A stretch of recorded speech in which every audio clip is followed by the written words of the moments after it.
Assalamualaikum warahmatullahi wabarakatuh. Saya Muniratul Lutfia akan menceritakan kejadian sebelum pembacaan proklamasi tentang perencanaan penculikan Soekarno dan Hatta.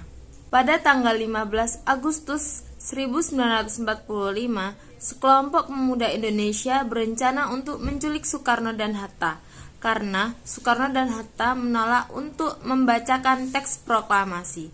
Rencana penculikan Soekarno dan Hatta terjadi pada tanggal 16 Agustus 1945. Selanjutnya akan dilanjutkan oleh teman saya.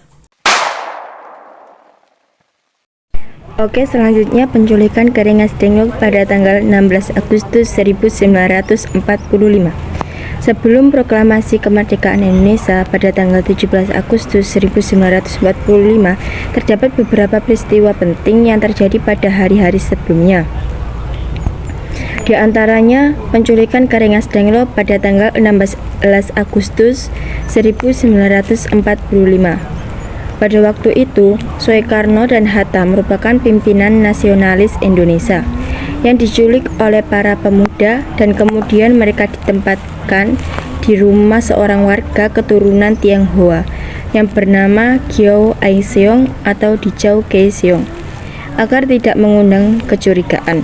Namun, setelah tekanan dari masyarakat Indonesia dan dunia internasional, mereka dibebaskan pada tanggal 17 Agustus 1945.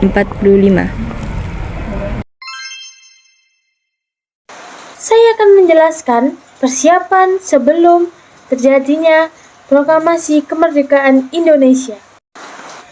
Sebelum membacakan deklarasi Indonesia, dilakukan 5 hal, yaitu pembentukan BPUPKI, pembentukan BPKI, pengoboman Hiroshima dan Nagasaki, peristiwa Karengas Dengklok, dan yang terakhir penyusunan teks proklamasi. Teks proklamasi tersebut dibuat oleh Soekarno dan Hatta bersama tokoh nasionalis lainnya. Penulisan teks proklamasi tersebut dilaksanakan di rumah Laksamana Muda Maeda di Jalan 5 Bonjol nomor 1, Jakarta Pusat. Sayuti Melik bertanggung jawab untuk menulis teks proklamasi kemerdekaan Indonesia. Sementara itu, Ibu Fatmawati menjahit sendiri dan mengibarkan bendera merah putih di hari bersejarah ini. Di sini saya akan menceritakan kembali tentang proklamasi kemerdekaan 17 Agustus 1945.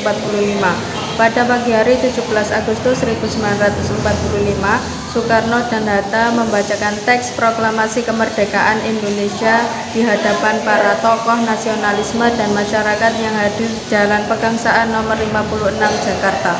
Proklamasi ini kemudian diakui oleh Indonesia dan negara-negara lain di dunia sebagai awal kemerdekaan Indonesia.